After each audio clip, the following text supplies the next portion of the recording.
All right, so what we have here for many of us who actually read the Mueller report is a story that we already know quite well, but there's some new details coming out. So what we have here is, this is Senate now, remember, so Republican-controlled Senate. So the Senate Intelligence Committee, right, a Republican-controlled group inside of the Senate, although this report that came out is being called bipartisan, which I think is fair, but I just want to emphasize the fact, because many people are going to say, oh, this is just the Democrats at it again.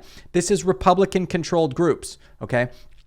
So there was basically an investigation that went into the whole Russian interference situation. So there's been 4 volumes released already, and what the committee did was they waited till the 5th volume to release the sort of the bombshell information, because they didn't want it to get beat down earlier and not be able to complete their investigation. Okay, so here's the overall story that we know. I'm going to outline the basics here, and then we're going to dive into some details. So what we have here is Manafort, who was a high-ranking official in the Trump campaign. Okay, he was meeting with Kilimnik. Now, what wasn't included in the Mueller report was that Kilimnik is now believed by the U.S. intelligence agencies to be a Russian intelligence agent. Okay, so we have the Trump administration talking to Kilimnik, which we know that was in the Mueller report. And it was very sketchy even back then. I mean, the bottom line is, if you read the Mueller report, every 5 pages you go, my God, they're all guilty. They're all guilty of stuff. Then there was a big campaign of people like Jim Jordan and Gates coming out talking about how it was just a bunch of nonsense. And so the people who wanted to believe it was a bunch of nonsense were then given an excuse to believe it was a bunch of nonsense. But what we see here, so try to come up with a reason why this would be anything except collusion. So individuals in the Trump administration, so Paul Manafort, was talking to Kilimnik, but it's now understood to know that he was a Russian intelligence agent, right? That's what our intelligence agencies now believe. All right. Those two were communicating, and they were doing so through encrypted software and softwares that delete themselves right away. So that's why Mueller was not able to come back and see what was actually discussed between these individuals, between Kilimnik and Manafort, because they did it in a way where it's impossible to regain that information. Now, why would they do that? Why would they have those kind of conversations, and why would it have to be so secretive? So just right there, why would he be talking to Kilimnik? So at the time, it was explained that Manafort was sharing polling information with Kilimnik, which again, you would go, why? And then on top of that, we now learn with this coming out that Kilimnik was in fact an intelligence agent with Russia with very close ties to, first of all, Putin, and then also this group that was in charge of the hacking, right? So this is not a lot of steps from Trump, or at least, right? We'll see. There's more evidence that Trump probably knew what was going on, but there's very few steps between the Trump campaign and the Russian hackers. It's just right. I mean, it's like 3 steps to get there. So it's not very, it's not like it's a hard to believe or some strained, it's not like on the wall where we got all the different points and the yarn is connecting everything and it's a big web. It's pretty simple. Manafort, Kilimnik, who is now understood to be a Russian intelligence agent, Putin. That's actually like 2 steps, right? So it's pretty easy to see how we're talking about guilt here, right? We're talking about guilt. Okay, so let's dig into this a little bit and let's see exactly what's come out in this 5th volume of the report. So we now know Trump's campaign chairman was consorting with a Russian spy.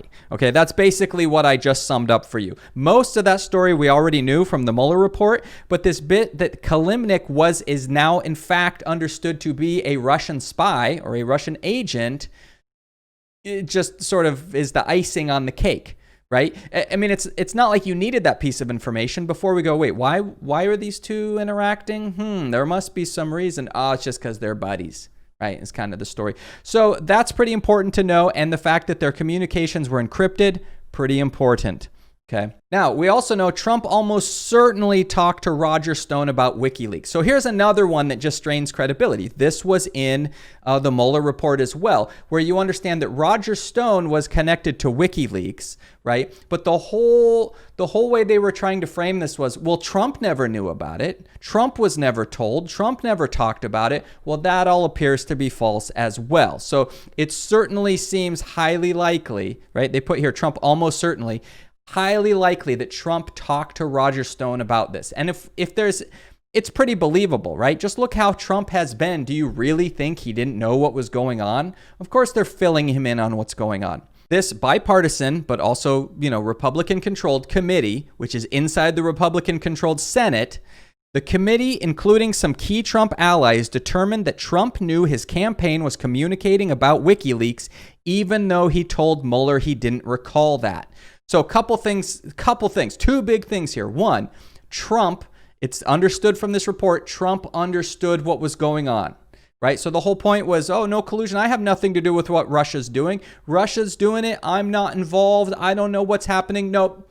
Looks like he knew what was going on. And secondly, he lied to Mueller about it.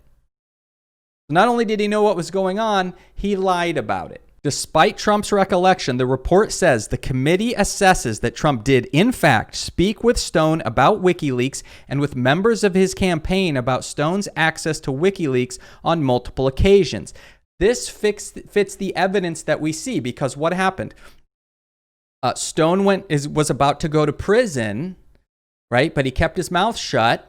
But it's clear he was going to start talking. So Trump said, I better pardon this, or else Stone's got some stories to tell, which, we knew at the time. But now we're seeing even more evidence backing up that case. Stone didn't want to go to prison. He had stories to tell, and Trump knew he better not let Stone talk about it. So he pardons him. Come up with another explanation. Come up to me with another explanation that fits these facts as well as what we're seeing here. It just bugs me. There's people still out there, I see this on a daily basis, people still talking about how this was all a Democrat hoax.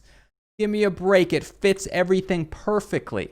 All right, now the Steele dossier that we hear so much about, it was decided by this committee that British intelligence officer's report, the Steele dossier, was deeply flawed. It included some information that many people would say isn't really of high enough value, isn't really trustworthy enough, right? In other words, instead of talking to people who knew directly about evidence, it was people who knew people who knew people who knew about evidence. So stuff like that did cast some shade on the Steele dossier. However, it has been determined that it was still worthwhile information that should have been looked at. Right? You just have to look at it with a disseminating eye and go, some of this information we shouldn't pay attention to. But that doesn't mean you throw out the whole Steele dossier, right? You can still use some of it. It's like looking on Wikipedia. Well, when you look at the bibliography at the bottom, you go, oh, well, I don't know if I trust this source right here, but this is a good source. It doesn't mean you ignore the whole Wikipedia article. You just ignore the piece that's maybe a little bit shaky. 2 participants in the Trump Tower meeting had extensive Russian connections. See how it just keeps coming back to the same story? They're like Occam's razor, right? You look at the situation that fits the evidence, and the simplest one is probably the one. Right? So the only way to really explain all of this information is that there was some type of cooperation going on, or at least knowledge of what was going on, and they did nothing about it and maybe even encouraged it. At least 2 participants in the June 9, 2016 meeting between Trump campaign officials and the Trump Tower had significant connections to the Russian government, including Russian intelligence services. Far more extensive than what had been publicly known. So this whole idea that it was about Russian adoptions, come on. You're going to get this group together and they're going to talk about Russian adoptions? It's ridiculous. Okay, absolutely ridiculous. Okay, so what we're seeing here is a situation where what we knew all along, what the complicit Republican Party decided to ignore, it appears to actually be the case. So the American people were given a choice. Right? And for many of the people in that group, they had a difficult decision to make. One, they could recognize that the individual that they voted for and put into office committed terrible, terrible crimes against our country. Or they could just ignore it, be complicit, let him get away with those crimes, and then just blame it on the Democrats.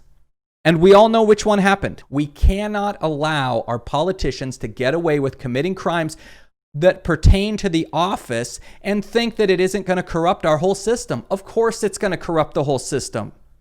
Of course it is. All right. Thanks for checking out the video. Head on over to Twitch. Check out the streaming going on over there. I'm growing slowly, but I'm growing, and it's a lot of fun. So head on over, check me out, Political Perspective over on Twitch, and we will see you in the future.